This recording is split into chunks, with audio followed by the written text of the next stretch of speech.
Next to you, look them in the eyes directly and say, this is it. Oh, give me some passion and enthusiasm, because that's what business is all about, what you are passionate and enthusiastic about. Look the person in the eye and say, this is it.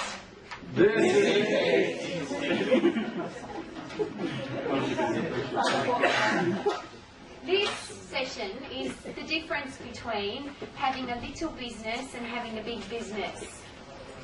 This session is the difference between making a little bit of money and making a shitload of money.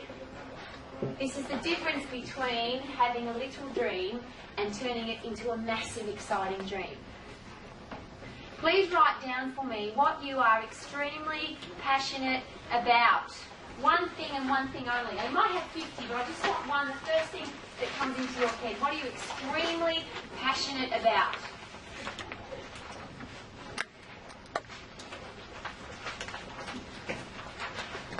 Shouldn't take long.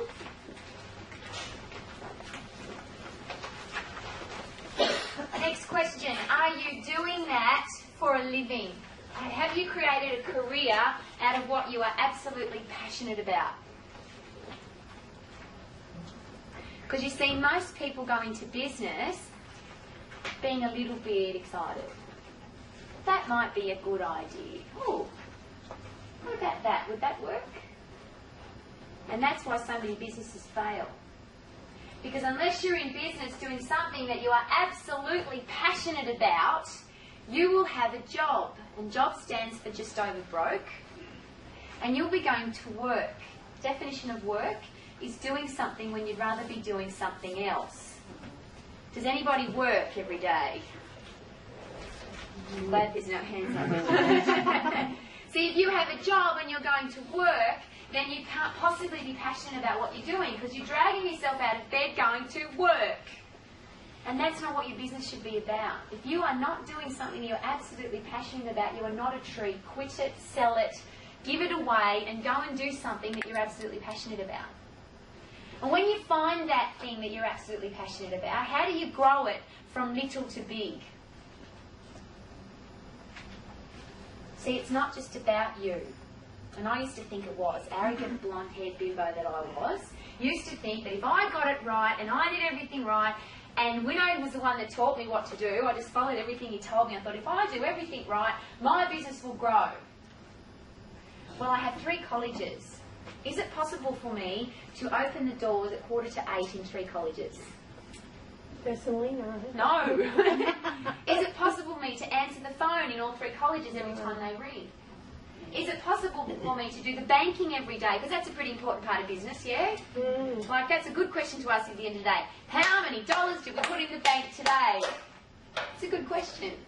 But can I, as the business owner, be in all 3 colleges and put the money in the bank every day? No. No. Do you reckon I'm a little bit passionate about my fitness colleges? Absolutely. Do you think I might be a little bit passionate about what goes on in this place? Yep. So I have no challenge with the passion. But to grow from 1 to 2 to 3, because how many times, and I've got to tell you, it shits me. I'm not allowed to swear in here today, sorry. But it really, really peeves me when people say to me, I'm going to grow into a big franchise. I'm going to have hundreds and hundreds of businesses. I'm a bit of a giggle. Do you have a giggle? Because so many single businesses go broke, and I think to myself, if you can't run one, what makes you think you can run 3 or 5 or 10? That's what this session is about. See, it's not about you having the passion. Because you as a single person can only do so much. Let me put that into perspective. There is 168 hours in your week, yeah? There's 168 hours in Michael's week. And there's 168 hours in your week. And there's 168 hours in my week. Does anybody have any more than that in theirs? No. Nobody's created any more hours yet. How many days in your week? 7 in mine. How about you? You see, we only have a limited amount of time. We are limited. Our success is limited by the amount of time we have if we are a single operator. And the challenge with being a single operator is you might be passionate, but how many people do you know have lost their passion because they've tried to run their business all by themselves? Mm-hmm. You can't do it by yourself. It starts with you. The fire, the tiny little spark that turns into a bushfire starts with you. But then you have to lose that big ego thing and say, I can't do this by myself. I need some help. I can't answer every phone call. I can't do every sales presentation. I can't clean every floor. I can't do everything. So then you go, better employ somebody. Anybody done that yet? Hand up if you currently employ people. Thank you. Leave your hand up if you employ more than 10 people. More than 20 people. Okay, so we're around about the 10. We've got some under 10. So who's between 1 and who's just got 1 or 2 people working for you? Just for interesting. Okay. How was the feeling that first time when you had to employ somebody? Pretty cool. Was good for you? Anybody get scared? I remember, and just a quick example, Kerry and I had a fitness college that ran like this. Put an ad in the paper, telephone message, bank, took the message, the person would leave their address, we would send them some information, they would send us a cheque and we would rock up when the call started. And we would send that information from all over the country because at the time we were business consultants and sometimes people would get letters from Perth and sometimes they'd get them from Devonport in Tasmania and sometimes they'd get them from Altona in Victoria. And I remember the first time we talked about putting somebody on board. You really should get somebody just to answer the phone maybe 3 hours a day. Maybe we should do that. Oh no, I answer the phone much better. I will not be able to find somebody to answer the phone as well as I do. So we can't do that. And what about, you know, the way we present, there'll be nobody who can do it as good as we can. Nobody will be able to present our courses as well as us. It just won't happen. And we hung on to, I don't know where you were at, but we hung on to our egos so tightly. How many people can you help personally? If your business makes a difference to people's lives, how many people can you help personally in 168 hours in a week? As a personal trainer, as a finance person, as a lawyer, as an accountant, how many people can you help individually each week? There is a limited number. And I don't like limited numbers, so I had to get rid of that whole thing. I can't do it best myself. I have to be able to inspire other people to do what it is that I do. Taking all of that back, who does the buck stop with, start with, continue with, finish with? Who is it? Who's the buck? I'd like to show you something. Maybe you might feel on board. This is just a reminder that I use. This is my to-do book. Does everyone have a to-do book? Front page, got all my goals in there and what I want to achieve, and what's that? $1 coin. And it just says the buck stops with me. Just a reminder every day that the buck stops with me. Now, what right do I have to stand up and talk to you about leading people? We went from 1 person to now 48 people. We have a team of 48 people that doesn't include the National College of Business. If you want to grow personally really quickly, start a business and then start employing people, yes? It's the best personal development program on the planet. If you want to lose your hair quickly, start a business. If you want to get really stressed and really frustrated on a regular basis, start a business and then start employing people. But you know what? The buck starts and stops with me, with you. Just say that to yourself. The buck starts and stops with me. The buck starts and stops with me. So if you are, and you can't go any further than this, if you're not passionate about what you're doing, quit what you're doing now and find something you are passionate about, because otherwise none of this is worth anything anyway. That's the first step. The second step is realise that you can't do it by yourself, because if you're doing something you're passionate about, I'm going to rephrase that. Do something that helps other people get as passionate about your thing as you are. Because I love that ripple effect. See, if somebody doesn't have a smile, give them one of yours. And what happens when you give them one of yours? Exactly. If you truly want to have a successful business, your business must add value to people's lives, isn't it? Yep.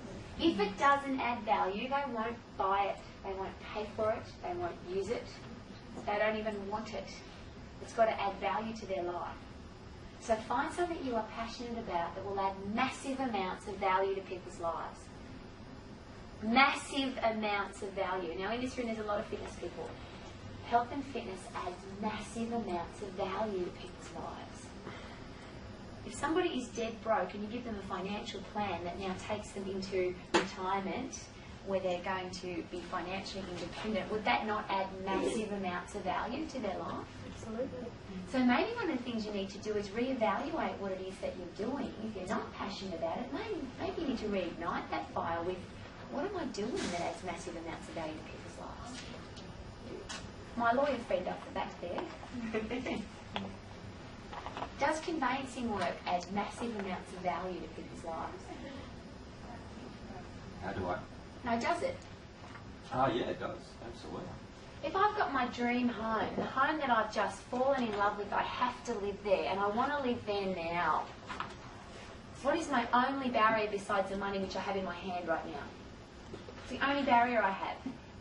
These blokes have got to do the stupid paperwork, otherwise I can't move into my house. So the quicker you do the paperwork, the quicker I can move into my house. How will I feel? Talk about feature benefit feeling. How will I feel when that paperwork's been signed and I've got the keys to my new house and I open the door and I've walked into my dream home? How will that make me feel? Fantastic. Is the leg easy? Yes. So sometimes I hear solicitors say, I'm just a solicitor. Well, get the hell out of what you're doing, because if you do it properly, you will add massive amounts of value to people's lives. So be passionate about it, add value, and then find people that also want to add value to other people's lives. Now, there's a circle here. Please open your notes up for me. If you want to stuff up employing people, and what I'm sharing with you today is all the huge, massive, bungled bullshit mistakes I've made so that you don't make the same ones. And I've made so many, it's not even funny anymore. I used to laugh at it and I go, oh well, there's another one. You still just started. Absolutely. One of the biggest mistakes that I made was I believed that I just needed to find the right people and they would get the job done for me. Ha! That's really funny. That's a really big mistake.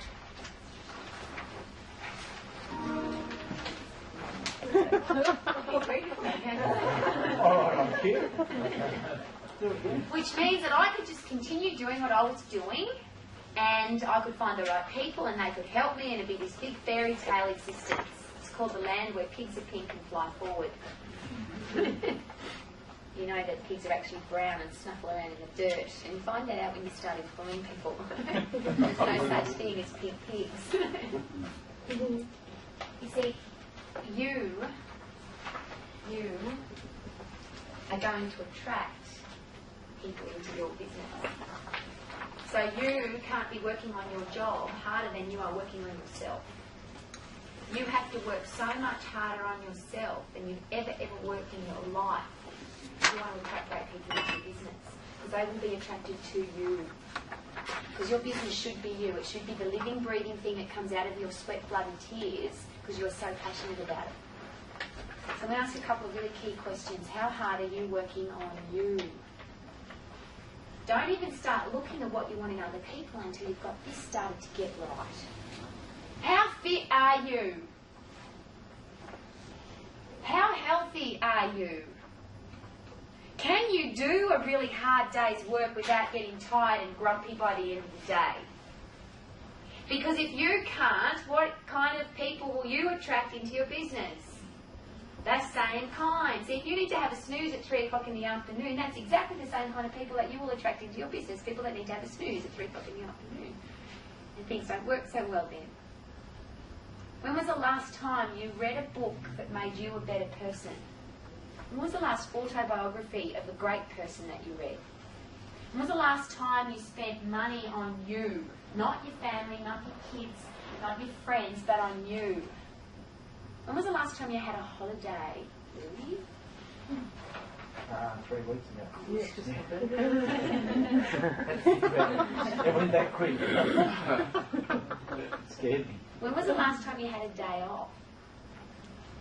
When was the last time you slept peacefully without thinking about your business the whole night?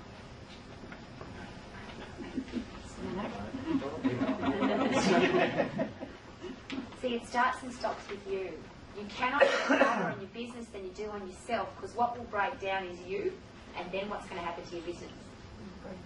That will also break down. You have to work harder on you than you do on your business. One of my senior managers said to me this week, Rowie, I'm had it, I'm worn down, I'm tired.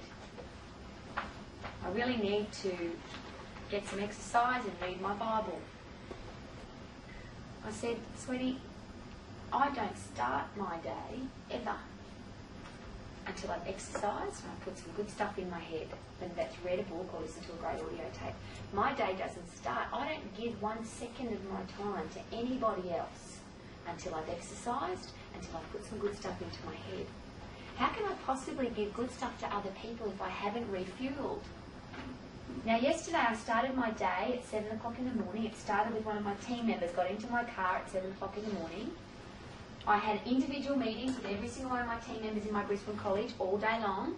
I spoke to 80 of my students that were in my college yesterday. Each individual student spent a little bit of time with each one and dropped that same team member off last night at 8:30 at night.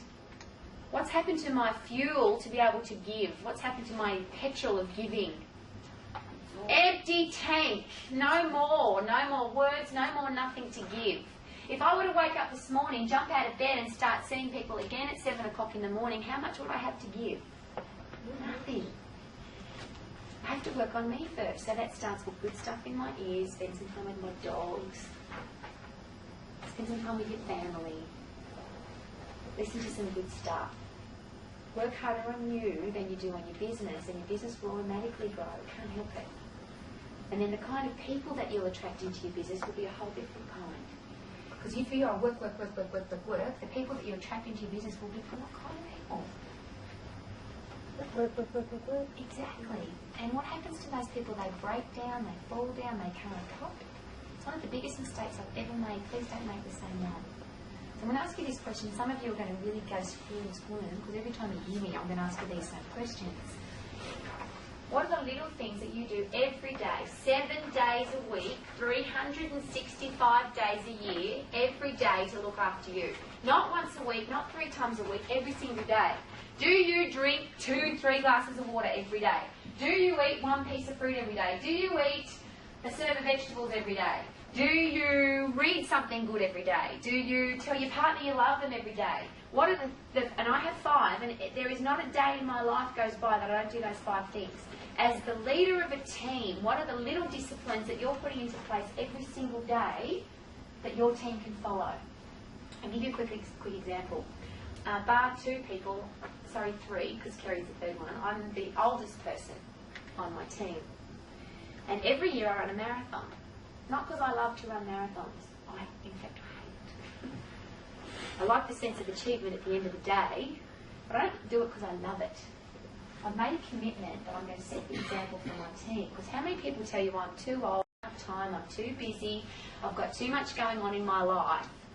Now, if I have that excuse, what excuse will the rest of my team have not to do all that stuff? So for me, the ultimate is if you run, the ultimate run is a marathon run. So I run a marathon every year, not because I love it. You see my face, I'm not doing it because I'm loving it. I do it because I want to set an example for my team. God, if Rowie can do it, she's almost 40, she's as busy as all hell, and she still finds the time to run marathons, shit, what's my excuse? I'll do that. What are you doing to look after you? Work harder on you than you do on your business, and you will attract the same kinds of people into your business. Okay, second rule. That I need you to break, big time break.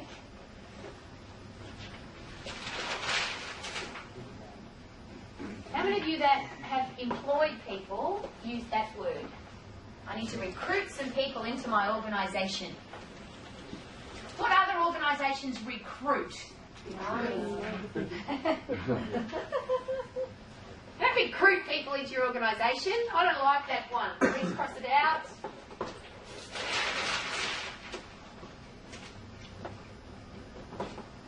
You need to attract people into your organisation. And one of the biggest mistakes that most of us have already made that have ever employed people is, when do most people begin the attractment process? We need somebody! We need somebody now! What are we going to do? First time this happened to me, I had a happy manager quit at the Gold Coast, and I had to get a new happy manager. Like, I had to have a new one now. It was desperate. So I put an ad in the paper. 30 people I interviewed in one day. Has anybody ever been through that process? And at the end of the day, I spoke to 30 people. At the end of the day, out of that 30, how many do you think I wanted to actually work in my business? None. 0. Not one of those 30 people was of any interest to me at all. But what did I have to do? I had to pick the best of a bad bunch because I was desperate. Nobody told me about anything out there to do this stuff properly. I just had to get some people. I had to recruit some people now. Well, cross that rule out. I need to attract some great people into my business. The rule to live by now, and I live by it every day of my life, and I ask every single one of my team members to live by the same rule. The attractment process is continual and never-ending. The attractment process of great people into your business is continual and never-ending. This is why. Should your business ever be held ransom by a team member? If you had 3 people in your business sick today, could you still open the doors and run the same effective business?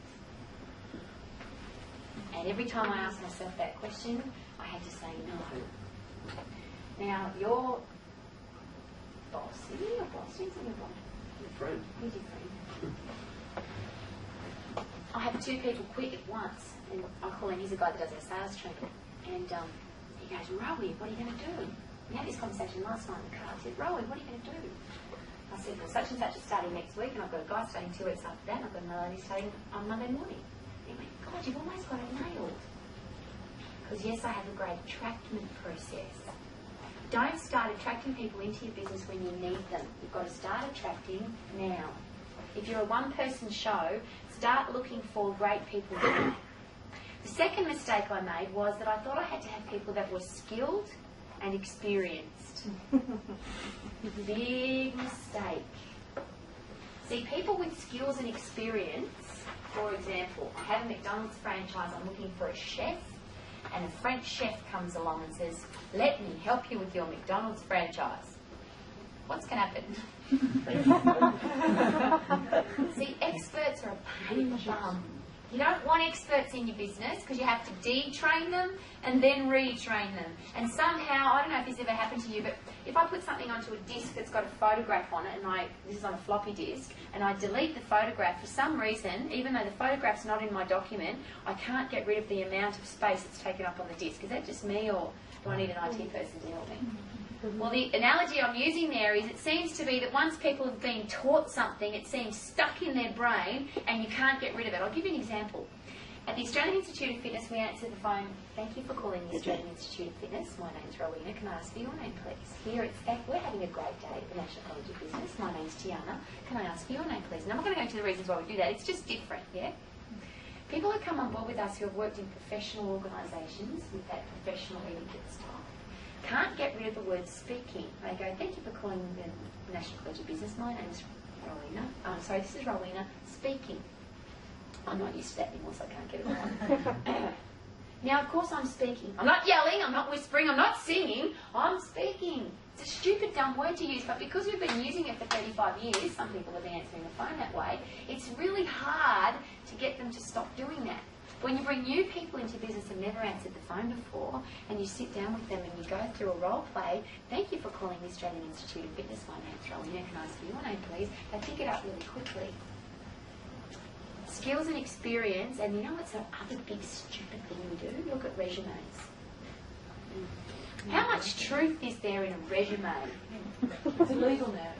What? The resume? Illegal. It's a legal document. It's crap.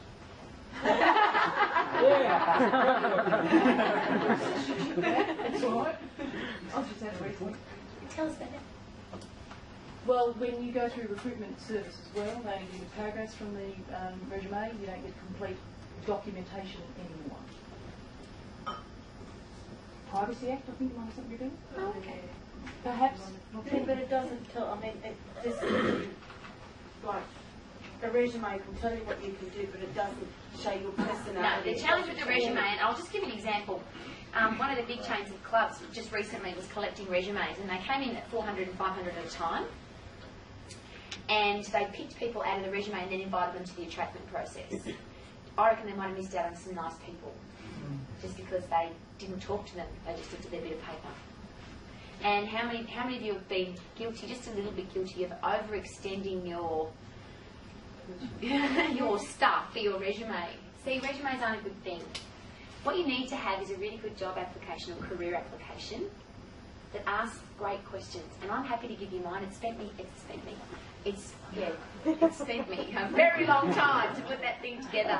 And if you want it, I'm happy to give it to you. Because what it does is it asks the same question in about 15 different ways. And the thing's 29 pages long. I don't need a resume. Because when somebody fills that out, I know exactly what that person's about. So don't look for skills, don't look for experience. What do you need to look for? Attitude. If you haven't read a book called Good to Great by Jim Collins, I strongly recommend that you purchase that book as quickly as possible.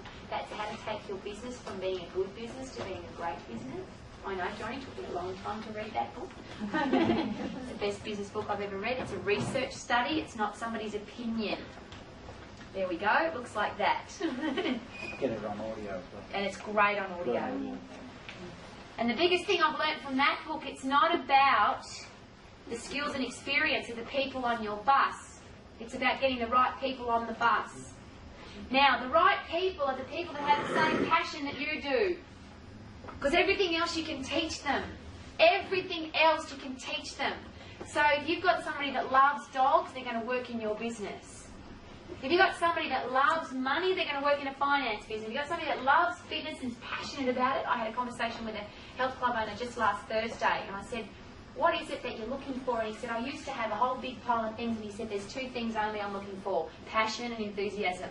If I've got passion and I've got enthusiasm, I can teach them everything else. So if somebody says to you, I want to work in your business, why? Because I love it. I love what it is that you do. I love what it is that you stand for. Now, how are you going to attract those kind of people into your business?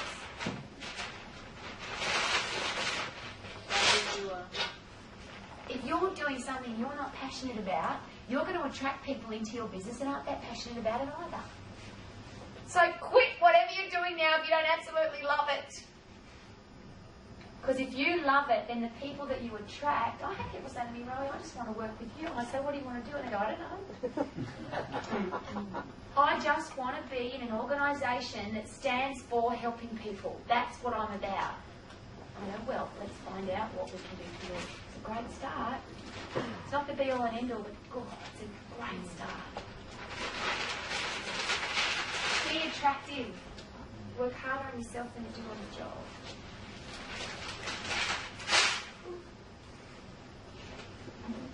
Once you've attracted great people,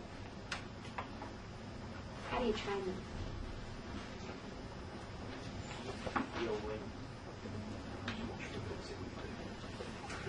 It's interesting. I heard systems, because I read lots of business books, got to have great systems in the business. And I went, yeah, I'll just show people what to do.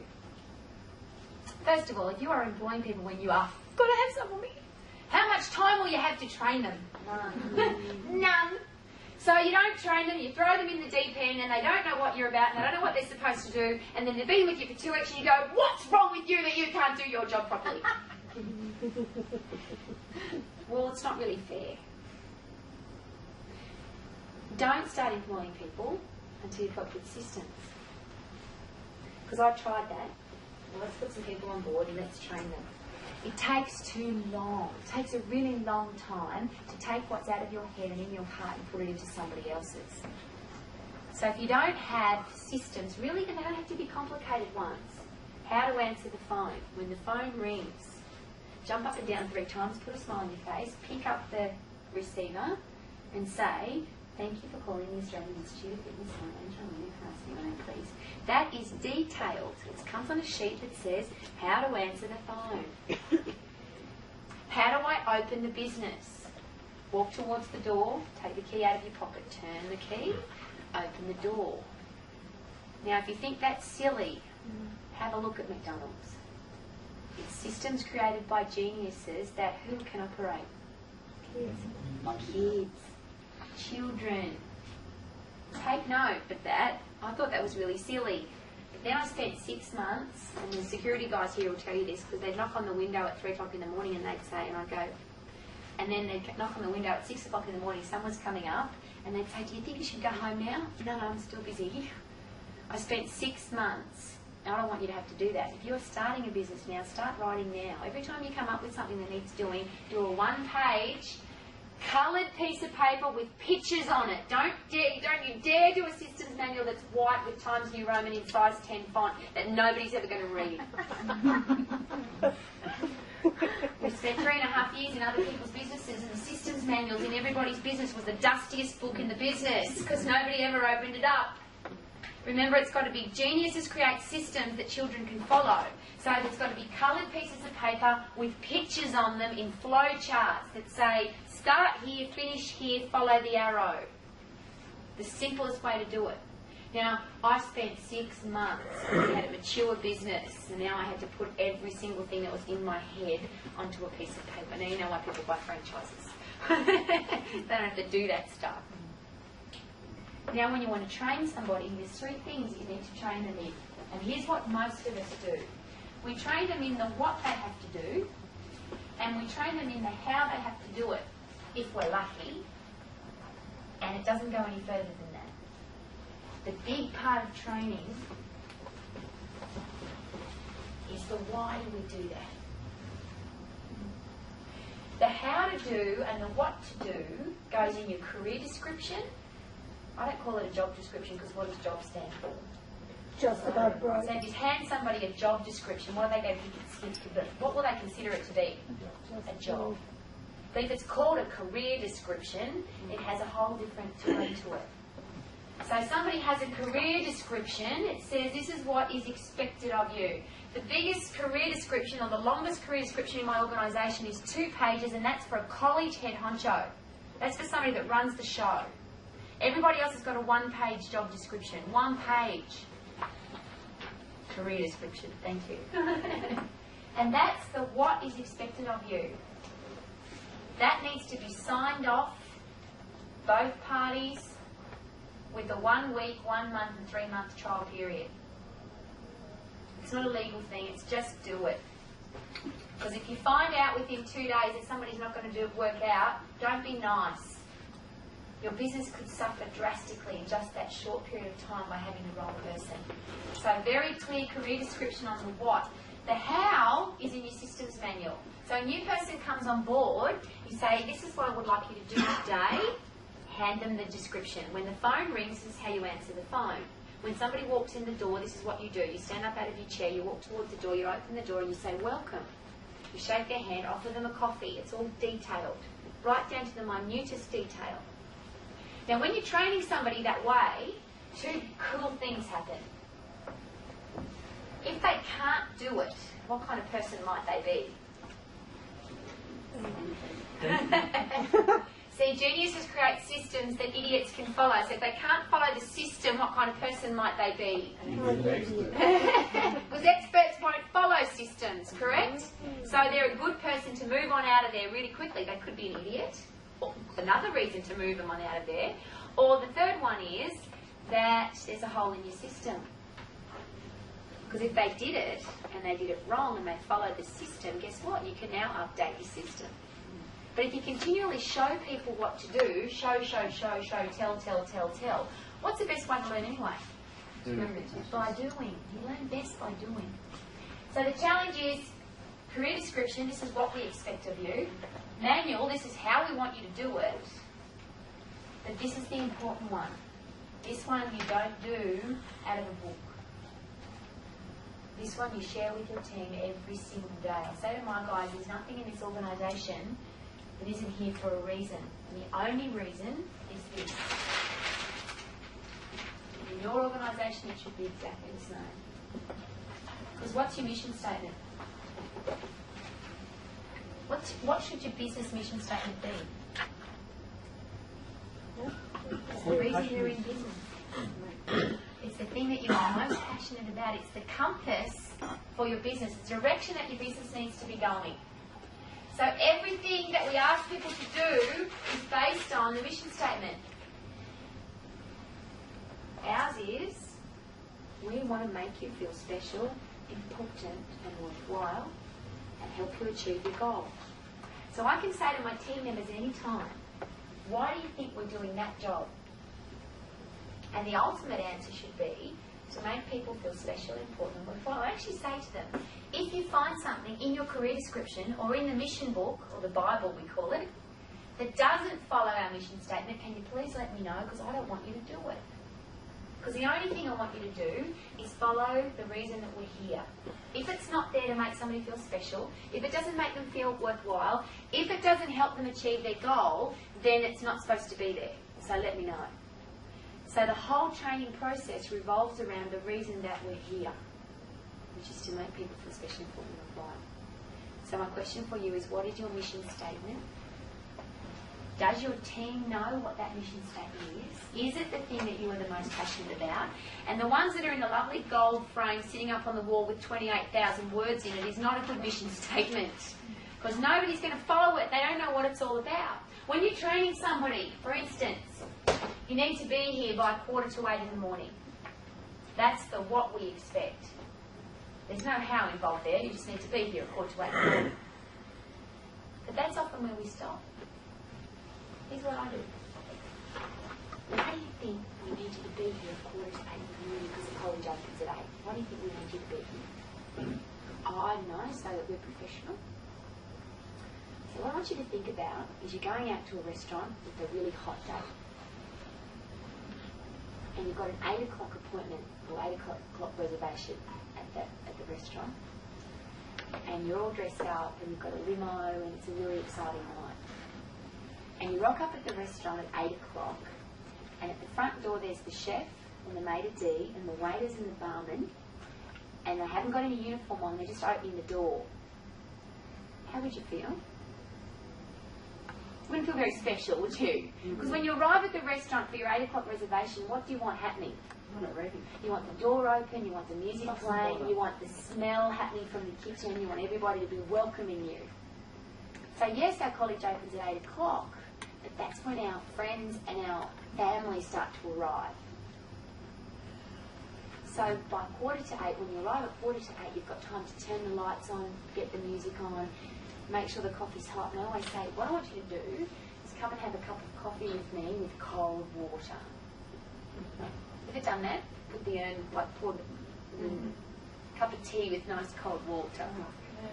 See, often the people that arrive in a business at 8 o'clock in the morning, they arrive early because they want to have a nice hot cup of tea. They come early so they can have a nice relaxing cup of tea. So I need you to be here at 7:45 so the lights are on, the music's playing, the urn's hot, and people feel like a welcome guest in our home. That's the why. And for everything that you ask people to do, you must have a why. Because otherwise you're a dictator, and how far does that get you as a leader? I'll tell you, because I used to be. I used to run health clubs with an attitude like this. You ready? It's my way or the highway. Do what you're told or you lose your job. And that's exactly how I used to run my businesses. And people did what they were told. It worked. It did. No, it really worked. It did. How long did they stay for? Not long. Until they found somebody else that would treat them a little bit better. Sometimes they were too scared, so they stayed anyway. Is that a good person to have on your team? I want to play with those kind of people. I'm too scared to go, so just tell you to put up with this crap. No. Make sure you give people the why. If you ask people to wear a uniform, don't just say, here's your uniform, wear it. See, in our fitness industry, one of the reasons why we get bagged a real lot is that we don't look like professionals.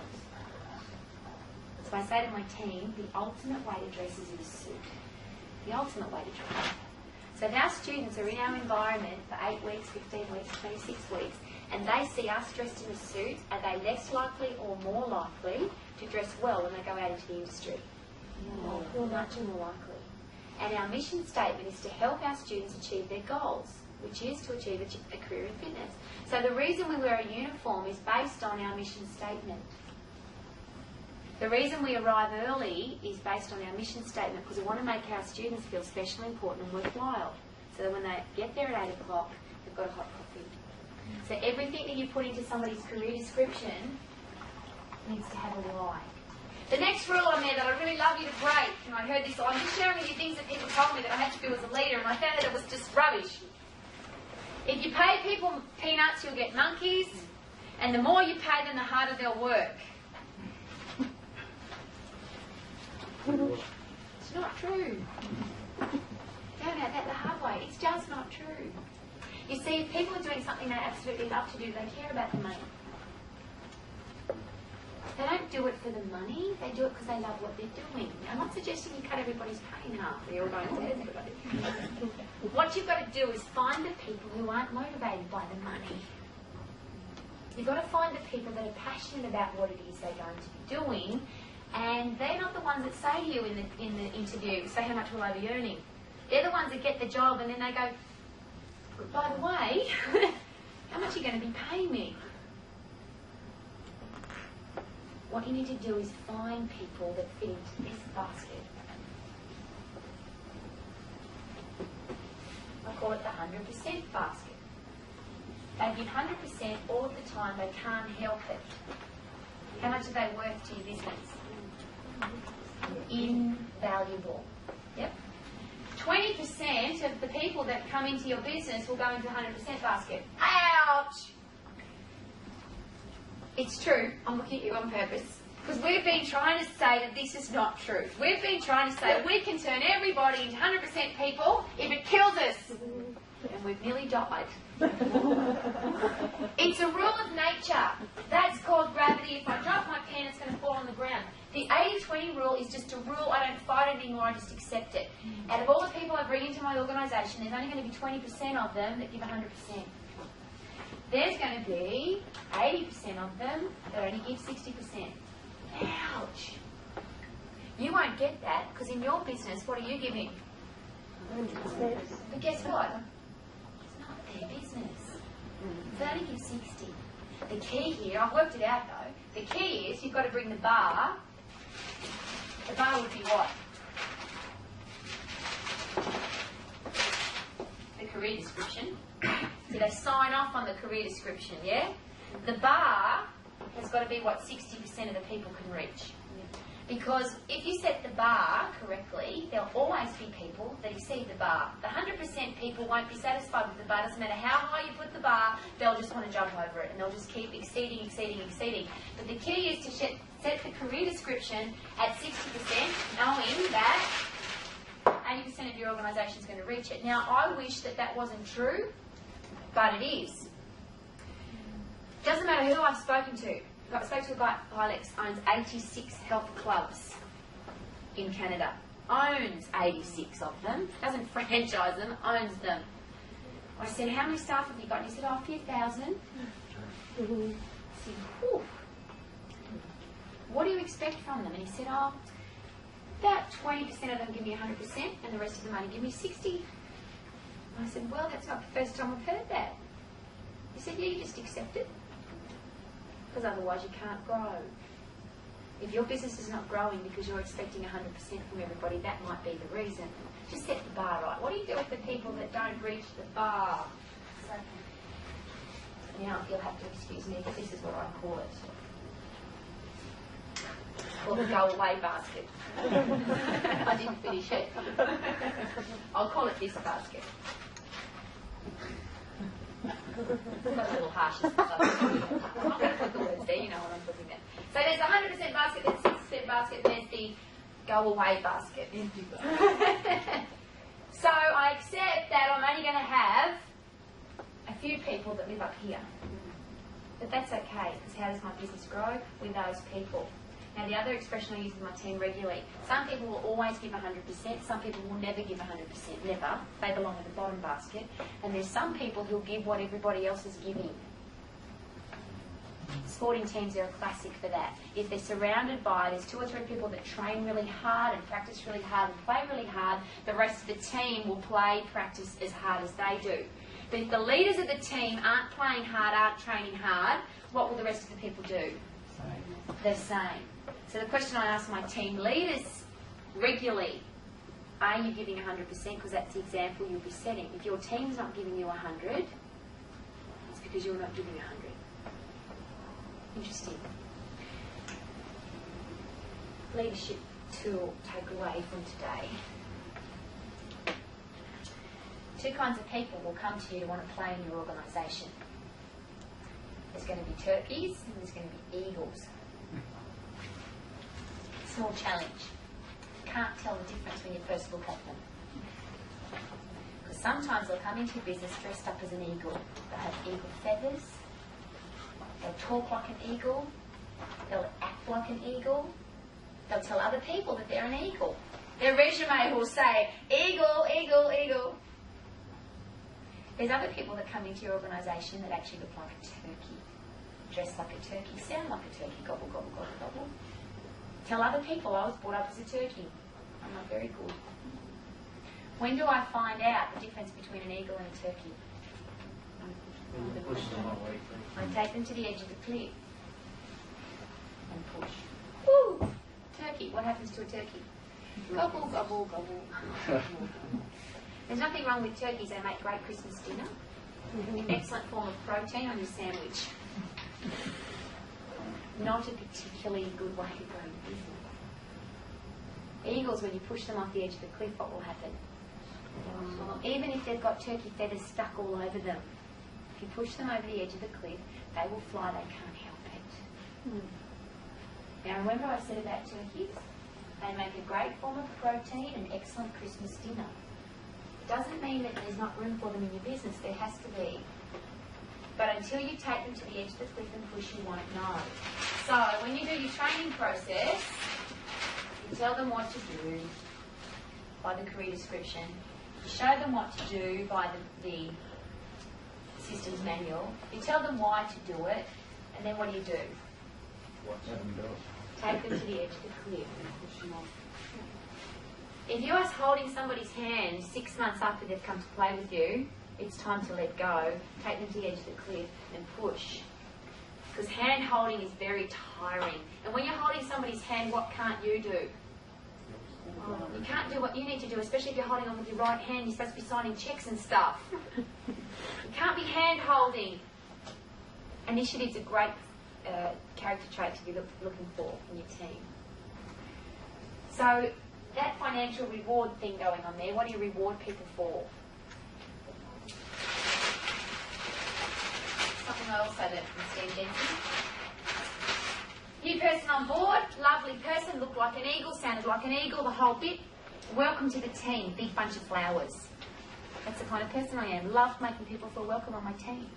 We're travelling in the car to Brisbane and this very smart man said to me, how much did you just spend on flowers? I said, $80. He said, why? I said, well, the person's just come onto her team, wanted to make them feel welcome. I said, how many sales has she made? I said, well, none. I said, well, don't send her any flowers. I thought that was a little harsh at the time. I was young and naive at the time. So if you reward people for something that they haven't done, what will they now expect? To do nothing and get rewarded. It's just called the rules of life. Must be a blonde hair thing. You reward people for what they do, not for their attendance. It's not about showing up there. That's what wages are for.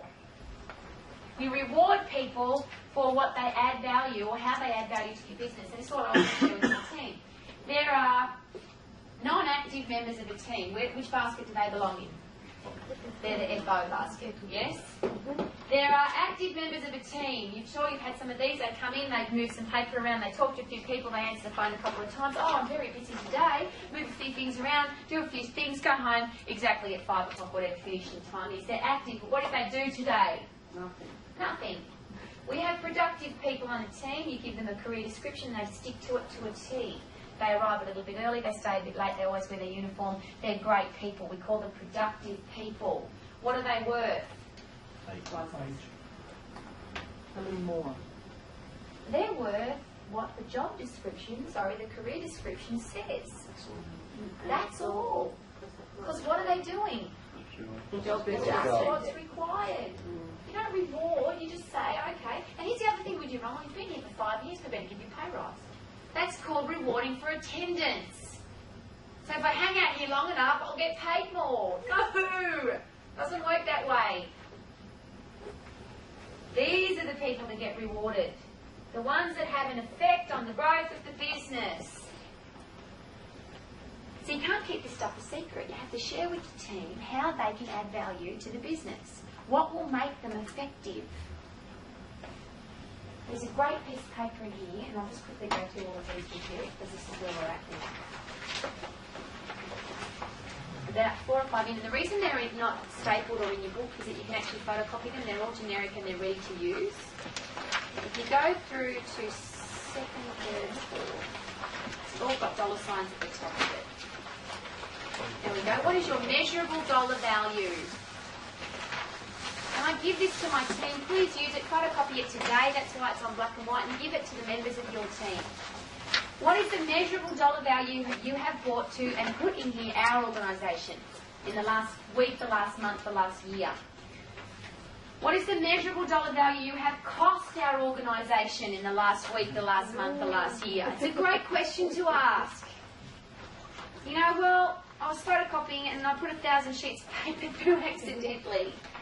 It's not that I need you to get grumpy with them, but just let them know that that costs money. It's a great bit of paper, this one. What is the measurable dollar value you have saved your organisation? How many new ideas have you created, developed and implemented in your organisation that have increased the organisation's measurable dollar profit? How many superb team members have you developed from scratch? See, that makes an effective team member, yeah? They bring in a new person and train them to be as good as they are or better. What's going to happen to your business growth? It goes through the roof. Makes them a very valuable team member. How many hours do you spend doing versus helping and ensuring other people do their best? You see, a great, productive team member will do everything that they need to do to get the job done. But an effective member will teach other people to do their job as well. Most people have egos too big to do that. They don't want anybody else to do what they can do because what if they steal my job? Well, that's up to us as the team leader to let them know that we can't grow without more people that can do the same thing that you're doing. So when you bring a new person on board, I need you to train them. You're the expert in that area so that your department can produce 3 times, 5 times, 10 times more than it's producing at the moment. If you were not in your organisation, so if you were away for 6 weeks, would it make a measurable dollar value difference in the next week, the next month, the next year? If someone goes on holidays for 4 weeks and you don't even notice that they're gone, are they very valuable? Versus, if you are not in the organisation and we couldn't live without you, now we have somebody that is of great measurable dollar value. Or it's depends expert. It's a nice big hole you've got in your business that you need to clear over, because if we can't live without you, then we have a challenge. We need to train somebody else to do what you're doing. Thank you, Michael. What have you done, spent, read, listened to, been to, sacrificed in your spare time to become a more valuable team member? Get your team to ask themselves those questions. My team often says to me, Rowie, can I borrow that book or that tape? What will a valuable team member do? They'll buy their own. Because I say to them, how do you think I could afford to buy that tape in the first place? Great piece of paper. How do I reward people? How do I know what they want? Please go to the page that says questions about yourself at work to help us to get to know you better. I am happiest when. My greatest career satisfaction comes when. I am most proud of myself because my major strengths are. The areas I need to work on are. I get angry, upset or sad when. My frustrations are. The things that hinder my progress are. Right now I am feeling. The emotion I find the most difficult to control is. In a group I usually get most involved when. When I meet new people, when I'm working by myself, I believe in. My dream car would cost around. My dream car is. My dream holiday destination, I would love to be able to afford, and my goal annual income is. I'm going to challenge you with this one. If you have people working for you, do you know where they want to live, what kind of car they want to drive, what their next holiday destination is, what kind of clothes they want to wear, what kind of makeup they like to wear, what kind of music they listen to, what kind of wine they like to drink? Because rewarding people that are effective, you need to reward them in a way that they like to be rewarded. Can we give this to our husband as well? Yes, absolutely. Absolutely. Great communication tool. No, good. No, good. Very, very good. And I've learnt this the hard way. See, I love it when I get a telephone call that says, hey, you're doing a great job and I love having you in my organisation. It used to blow me away. Not that I've ever had anybody to work for that's actually done that very often. But I used to think that was really cool. Then I had a young lady work for us who just blew me away. She said, Rowie, I hate it when you call me and tell me that stuff. So why's that? She said, I like to get my feedback on written paper so I can keep it. And I have a book with all my feedback in it and I keep it. And for every job she's ever had, she showed me the written feedback she'd received from her employer. Now, do I want to make her happy or me happy? With her. Because I can't be there to answer the phone at 7:45 in the morning. So rather than calling her, I would then write her a letter. What if you've got thousands of staff and the other... Well, how does he do that? Sorry, I haven't asked. Sometimes you've got to mainstream your system. I'm going to answer that for a gentleman that spoke at Club Success. He ran a company in... Yeah. He ran a company in Germany. Rob. Yeah. And he said, I was the CEO of the company. He said, all I did was write notes to my staff and sign Christmas cards. He said, that was my whole entire role. And that's when it clicked with me. Your job is not to do the work. Your job is to look after the people that do the work. If you're looking after the people, then the work will get done. And that's exactly what he said. He said, I looked at the fleet of BMWs that they all drove outside, and all I did all day was look after my staff, sign Christmas cards, write notes to people. Wow. Got to ask these questions. Spread these around with your team and see if they would like to fill them out. How about this one where it says we want to keep superb team members? This bit my bum so hard the first time I gave this one out to my team because I thought I knew what was going on in their heads and I just didn't. First question, just quickly so you know where this came from. Research study by who's the guys that do the big Gallup polling people? It's a company called Morgan Gallup Poll, yeah. And they interviewed over 50,000 employees and found out why they left and why they stayed at companies, what made them cranky, what made them happy. And these were the top 13 questions that the team members came up with or what they produced to keep great team members. If the answer is yes to these questions, you are more likely to keep your team members. You ready? Do you know exactly what is expected of you at work? Guess what that comes back as? No! Oops! See what see if you don't have a great career description, you don't do great training, that answer is going to be a no.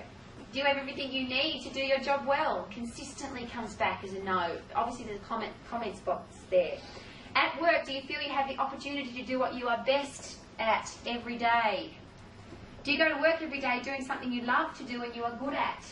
In the last 7 days, have you received praise, recognition or acknowledgement for good work? Do you feel your company directors or your happy headhunter or someone at work truly cares about you and encourages your growth and development? At work, do you feel like your opinions count or make a difference? Do you know what the big picture vision is for your company and does it make you feel good about the company you work for? What if that answer's no? Some big work to do. Do you feel your work has a direct effect on the big picture? Do you feel that your co-workers are dedicated to doing good work? Because one of the #1 reasons why people left, because the people around them weren't doing a good job. That's because the person who employed the turkeys didn't have the testicles to boot the turkeys out the door. Because when you keep the bad people, guess what happens to the rest of the people? They get annoyed. Why aren't you getting rid of those stupid people? In the last 6 months, has someone spoken to you about your opportunity to learn more, earn more and grow within your company? Do you have a good friend at work? Are you proud of your company? Proud to tell people where you work? Maybe ask yourself some of those questions first. My guys get these every month, by the way, every single month. Next one, please answer the following questions so we can help you achieve your goals. If you could have any job or career that you would have, what would you absolutely love to do? Now, people answer that question every month, and it's really surprising what comes out there. Movie star, work on a cruise ship, own my own business. It's a good question. How much money would you really like to earn to live really comfortably? How old do you want to be when you retire from work? Where would you really like to live? What is your dream car form of transport? Where would you like to go on holidays? Do you want to or have you ever travelled? Where to and for how long? What are some of the things you'd really like to have in your life on a regular basis but you can't afford at the moment? Take note of that stuff, because what's a good reward? That stuff. What are the 5 things you'd like to do with your life that you haven't done yet, and 2 reasons why you haven't? What was the last book you read, last movie you watched? What kind of music do you like? What hobbies and interests do you have? Do you have the support of your family, friends, and when it comes to your career and job? I'm going to challenge you again, if you don't know this about every one of your team members. Now, I'm growing out of this. A very smart man taught me about 12 people you can look after that well. After that, you've got to start creating a team leader for those 12. So now I challenge my team leaders. If you don't know that about your team, no more than 12 you can look after really comfortably. So I'm a little challenged with this, but I will tell you that of the 48 people that play with us, I've read every single one of their job or career applications, and this goes into my own personal diary, because when I'm buying birthday presents for people, what do I need to buy them? See, if somebody drinks Stella beer and I buy them Crownies, what does that mean? I don't care. I've got one little girl that says, give me cash. I don't want anything else, I just want cash. So yesterday she got $100 cash in her birthday card. Happy girl. I've done that before for my team members and had them being most disappointed. Rowie couldn't even be bothered buying me a present, she just gave me cash. So you've got to find out what your team members want, not what you want. Really important stuff. One guy said to he's a monthly appraisal. Last week I read it. He said, the thing that I find best out of acknowledgement, or what I want the most, is not money, it's not holidays, it's not gifts. I just want somebody's time. I just want Rowie to spend some time with me. That's easy. Because there's some people that don't want my time. In fact, they're very happy if they never see me, and $100 cash is great. But you don't know if you don't ask. And that's why these pieces of paper are so, look, have them. Every single one of them has been a powerful tool for me. They're not mine. Somebody's given them to me. I've developed them from somebody else.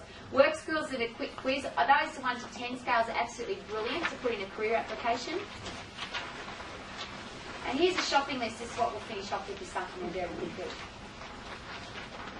What I've done is I've asked my business colleagues, people that run large organisations, in and outside of the fitness industry, because that's obviously my background. If you are looking for great team members, the 100%ers, what is your definition of a 100%er?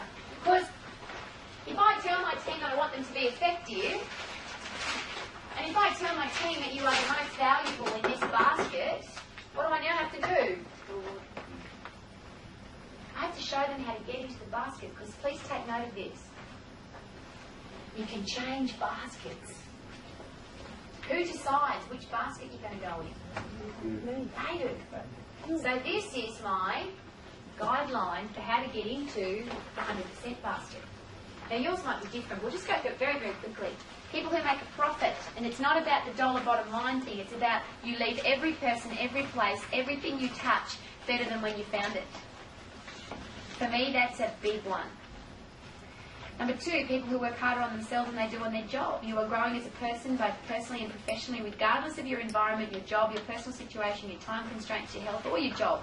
You are constantly stretching yourself way out of your comfort zone, climbing and never, never, never giving up. It's a big requirement. 3, people who take responsibility. They don't lay blame. No excuses, no justification, no stories. You know, when you say to somebody, well, how come that wasn't done? And they go, well. The valuable ones are the ones that say, not done, Rowie, sorry, I'll fix it straight away. Or no, it wasn't done, I take full responsibility. You know the really cool ones, you find out later on that it wasn't them that didn't do it, it was somebody else that didn't do it, but they took responsibility for it anyway. Let your team know that that's what you're looking for. You're looking for people that just, it's not about who to blame, it's about how to get the job done and move forward. People who ask for feedback, people who handle feedback well and action feedback immediately. There's nothing worse than working with people that you have to walk on eggshells around. So if somebody hasn't got their uniform on, you say, hey, you're missing a bit of purple there on your uniform, and they burst into tears. The next time they haven't got their uniform on, are you comfortable about going to share with them that their uniform is incorrect? Like, nobody's a hard ass. You're like, it's just like, but somebody you can say, hey, that's wrong, and they go, oh, sorry, right, fix that straight away. Versus bursting into tears. That tear thing is a real challenge. The eggshells thing, it's a challenge. People who think for themselves, people who think big, they think about what they're doing today and how it will affect tomorrow. See, a productive person will put their head in the basket and they'll look down and they'll get the job done for that day. But what does an effective person do? Well, how can I do this better so it works better for tomorrow and for next month? And how will this affect what we're doing in 3 years from now? And how will it affect what we're doing in 5 years from now? Those people are incredibly valuable and they need to be rewarded. People who create and come up with better ideas. In our organisation, we have $50 cash bonus every week for the person that comes up with a great idea. Just have to call me, I've got this great idea. And in their weekly team newsletter, they'll receive $50 for the great idea. Because you want to encourage new ideas, because otherwise how do you grow? People who don't need constant help and inspection. People who are prepared to take risks and make mistakes. I don't know if your organisation is encouraging people to make mistakes. Ask yourself, what happens when you make a mistake? How do you speak to yourself? What do you say when you make a mistake? You bloody idiot, what do you do that for? And if that comes out of your mouth when you make a mistake and you're in your office with your team, what will happen when they make a mistake? Happy to come and tell you about it? See, Kerry and I have this new language. We make a mistake and we go, oh look, we made a mistake. Fascinating.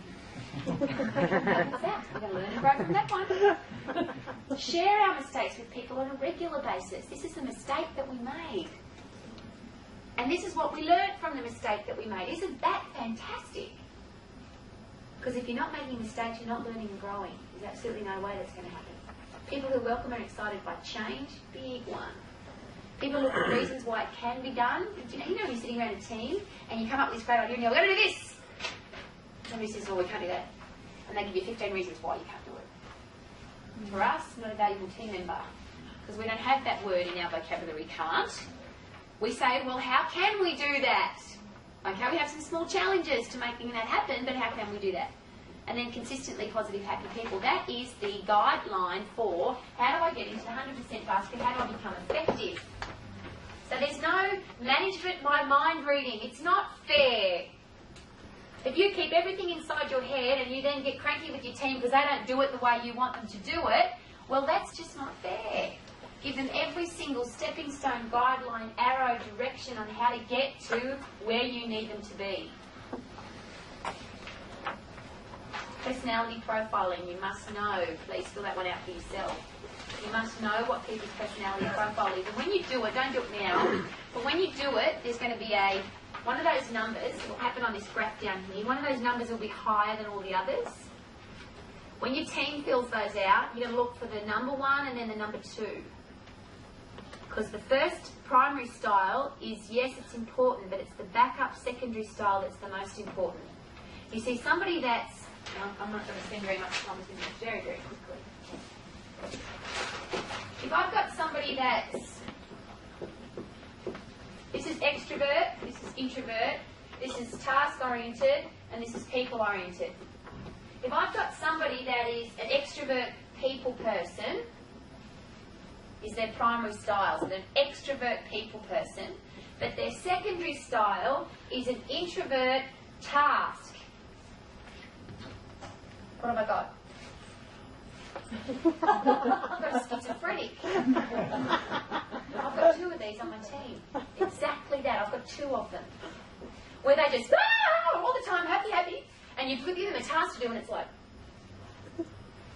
well, If I've got somebody that's an extrovert people person, we'll go the other way. How about a extrovert task-oriented person? So I want to get the job done, I'm going to get it done now, and I don't care who I've set to do it, we're just going to get the job done. So there's no people skills there. But their secondary style is this one, so people extrovert. Versus I'm a extrovert task versus an introvert task. Completely different animals to play with. So have a look at the two styles. So have a look at the primary style and have a look at the secondary style. Because it's not about what you are, it's about how you can be, match mirror what they are. I did it just lunchtime today. I've got a gentleman who lives in that little room over there. It's about as big as that corner. And he's a introvert task-oriented person, and his secondary style is introvert task, and his quadruple style backup is introvert task. So he doesn't like people. He lives in a very small room, and all he does is tasks. Doesn't like to talk to people. Yeah. And I go in and I go, hi, how you going? And I talk a little bit faster because I'm an extrovert people person. And you watch him, he goes like this. Puts his hand up to his head and he gets his axe mark in his throat. And I realise straight away what I need to do. So, tell me, how is it going in here today? What's been happening? I have to slow down massive amounts and speak softer by massive amounts. Otherwise, we don't communicate. He just goes... And I've been doing this for a while, and I still have to remind myself, today that happened to me. I just had to slow down. And as I'm talking, he looks at me, yeah, okay, I need to slow down.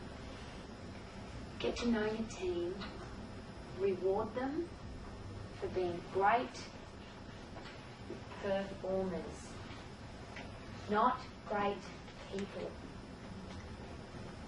It's really important. I've learnt this so hard. There's this bit of a joke going around at the moment that if Rowie buys you a present, you're probably about to get the sack. So be careful. Because what happens is I was rewarding people that weren't doing what was required. So then they stopped doing what was required completely because they got rewarded anyway. And it's happened half a dozen times in the last 3 months. Last one, last part of the interesting circle there. Spanking.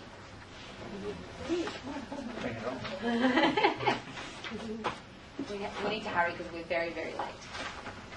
When is it time to spank somebody? When is it time to tell somebody that they're not doing their job properly? And the ultimate spanking is when is it time to put them into the FO basket? Right away. Can you spank somebody who's still in training? No! And we're all guilty of that. You can't get cranky with somebody that hasn't been trained properly. That's not fair. And that's a big lesson I'm now teaching to my other managers and leaders. Because they're really good at what they do, and when somebody else isn't good at what they do, they get really cranky with them. And my first question is, how well are they trained? Do they know how to do that? Well, they should just know how to do that. It's common sense. No. Need to be trained. When somebody is not reaching the bar, how many times do we give them the opportunity not to reach the bar before we put them in the FO basket? 3. Chat. You and I need to have a chat. You are a winner on a winning team. I don't choose anybody that isn't a winner. And I know that you can do this job really well because I've seen you do it 3 times brilliantly. See, nobody comes out of training until 3 times they've done it perfectly. Otherwise, they're still in training. And when they're out of training, you need to say to them, I've seen you do that now 3 times brilliantly. You can take your training wheels off. You have graduated into the permanent team. Well done on that particular mission, job, whatever. So if they don't do it, we have to have a chat. Michael, we need to have a little chat. My guys hate it when I say that. Michael, we need to have a little chat. You're a winner on a winning team, and I've seen you do that 3 times really well. What's going on? And you've got to ask what's going on, you've got to ask why. You can't be a German Nazi person. I can say that because my uncle was one of those, so that's the only probably reason I had comfortable saying that. You can't treat people like that, it's not nice. You're going to ask why. Why were you late today? Why haven't you got your uniform on today? Why wasn't the business closed correctly last night? Why wasn't the petty cash done? Whatever it is. And listen for the, well, listen for it. Take note. See, I know that you can do this really well, and now we've had to have a chat about it. If we had to have a chat about it again, would that be a good thing? See, if we have to have a chat about it again, I'm going to take that as a personal insult to me because I picked you, you're a winner on my winning team. If we have to chat about it again, what do you think you should do? Oh, no, we're going to have it again. So we're not going to chat about this thing. If it's chat number 2 about the same thing, we have a very interesting challenge. We're having a chat now about the same thing twice. What do you think we should do? I had this exact experience last night. Oh, but, well. I said, what was the conversation that we had last time we had this conversation? You said that if we had to have this conversation again, I should resign. I said, what am I asking you to do? And he went, cry. I said, sweetheart, this is the second time we've had this conversation, and you promised me that if we ever had to have this conversation again, you would resign. Okay. And I escorted him off our premises yesterday. And that's not 3 warnings, because it was horrible, of course it was.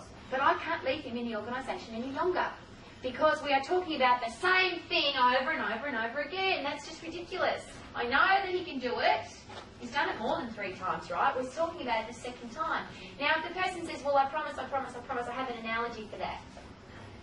Okay. What happens if I've got a flat tyre on the bus? What happens to the ride of the bus? For everybody on the bus, there's a flat tyre. What happens? There's a bumpy ride for everybody on the bus. So there's one of 2 things. I can buy a new tyre, change the tyre, or I can get the tyre repaired. I can put a patch on it. So I'm going to patch this tyre. You've promised me today that you're going to pick up your act. It's never going to happen again. How many times do you think I can patch the tyre?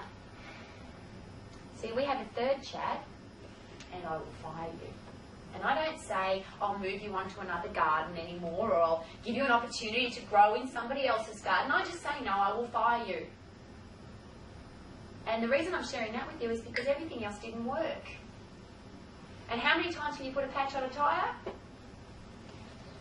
You wouldn't do it twice. If you had a really good car and you had to put a patch on the tyre, you wouldn't put 2 patches on. So, and what I have found, and this is just again by experience, there's 2 things, last takeaway tools. If somebody resigns, let them leave. Don't ask them to stay. Don't ever ask somebody to stay if they resign. Because what's going on now? I'll tell you what's going on. We did this, and he walked out of the conversation we had where we should have fired him, and because he'd done a whole heap of things wrong, and he said, no, well, I resign. And we said, look, we really need you, we know you can fix you, and blah, blah, blah. And he walked out of the office and he said to everybody else, they can't do without me. What happens then? Serious attitude challenges. It's a big challenge.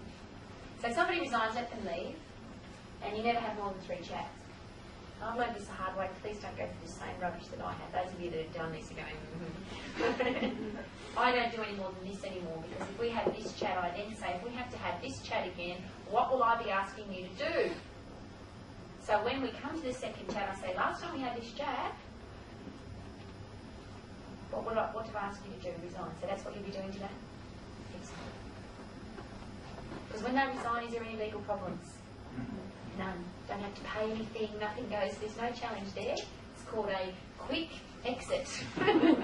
What if they refuse to? That's when this one comes in, okay? Because I've got to give you legally, and that's another thing I've used. Okay, you don't want to resign, we've had this chat twice. Legally, I have to give you 3 warnings. So you can stay. I'd like you to resign today, but I can't make you resign. So I will give you up to the 3rd warning that I don't change the tyre. Sorry, I don't patch the tyre again. I change it. So we have this conversation again and I will fire you. So if it's somebody you really want to get rid of, the choice is you walk out of here today resigning so you can walk out with your head up, or you walk out of here a week from now and I'll fire you. I know I'm a hard ass and I never used to be like this, but I've got to tell you 48 people I look after every day. It makes you a little harder. The 3rd warning, Rowie, it's got to be written. Yes. Everything's got to be written. Everything you sit down and talk to somebody about has got to be written. Everything. Somebody doesn't wear their uniform, quick sign. I just got to talk to you about your uniform. You just sign this, I have to talk to you about your uniform. Keep everything written. The reason's got to be about on the same thing, though. No. So they can be wrong and 3 disruptive things. yeah. Big difference. And you're exactly spot on. What I would go for here is attitude. Because it's not the actual this thing. So somebody hasn't got their uniform on. I go back to the why we wear a uniform. Why is it that we wear a uniform? Because we want our students to get great jobs when they leave here. We want them to get a career in the fitness industry. So we want them to dress really well. So by you not wearing a uniform, are you sticking to our mission statement? So what does that tell me about your attitude? If I have to talk to you again about your attitude, what will I be asking you to do? So when it comes back to attitude, so then there can be any genre of things, and it's about attitude then. So you can fire someone with poor attitude. Absolutely. I'm really harsh on this because your business can't grow without the right people on the bus. If you've got the wrong people, it will affect everybody else on the bus. Wrap everything up. Oh, who does it start with? You. It's always about you. Do you recruit people or Attract. attract? When we train people, how do we train them? What to do, how to do, most importantly, why to do it. We must reward people, yes, no? Yes. Yeah. How do we reward them? Their performance. Performance and effectiveness. By performance and by the way they want to be rewarded. Make sure you find out how it is that your team needs to be rewarded. It could be a simple handwritten note where $100 cash wouldn't work, but a simple handwritten note would work really well. So find out how they like it. And then, I'll just quickly on this one, and you've all heard this before. If you haven't read 1 Minute Manager, you should, and you should know it off by heart. Catch people doing things right. We're so good at catching people doing things wrong. And we go straight to here, thanks, you did it wrong. But we've got to catch people doing things right. In the last week, those of you that have people working for you, how many times did you catch them doing things right? Beautiful. It's the ultimate way to get your team working. Powerful thing. Absolutely. Yeah. So catch them doing things right, catch them doing things right. When they're in training, please take careful note. Catch people doing things almost right. This happened in school, remember? 97 right. Did the teacher ever say that? Congratulations, you got 97 right. That's awesome. What does teachers normally say? Very wrong. But very wrong. And we carry that over into our business life and we say, you made a mistake today. Versus, look at all this stuff that you did right today. It's fantastic. This one is so close to being right. You just got to do 2 more things and it's going to be spot on. People do more of what they're praised for and none of what they're criticised for. When we spank people, it's got to be immediate. When? When's it got to be? Immediate. Don't hold it in for 3 weeks and then pull somebody into your office and say, 3 weeks ago you did blah, blah, blah, blah, blah. Because who lost all the sleep? You did. They've got no idea what you're talking about. And particularly if it's a bloke, he goes, 3 weeks ago? What did I do 3 weeks ago? I don't remember. Exactly. Specific. You don't say, you're terrible at your job. It's such a mean thing to say to people, you're terrible at your job. Which thing am I terrible at? How can I improve on? And please, please, please, bank in private. Never, ever, ever in front of a group of people. Because it's ugly enough as it is. I'd like to give you a business philosophy that I share with my team.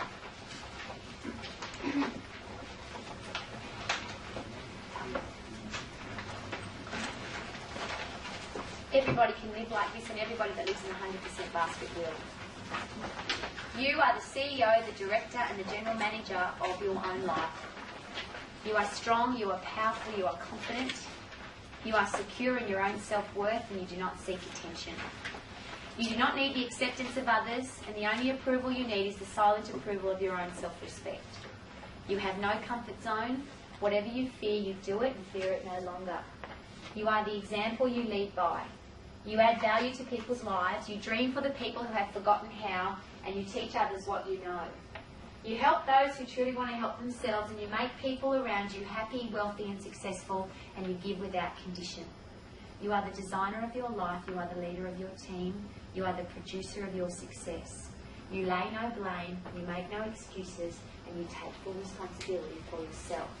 You are a winner because you have decided to be. May you be the winner you have decided to be, and may you lead your team in exactly the same way. Thank you for making this up.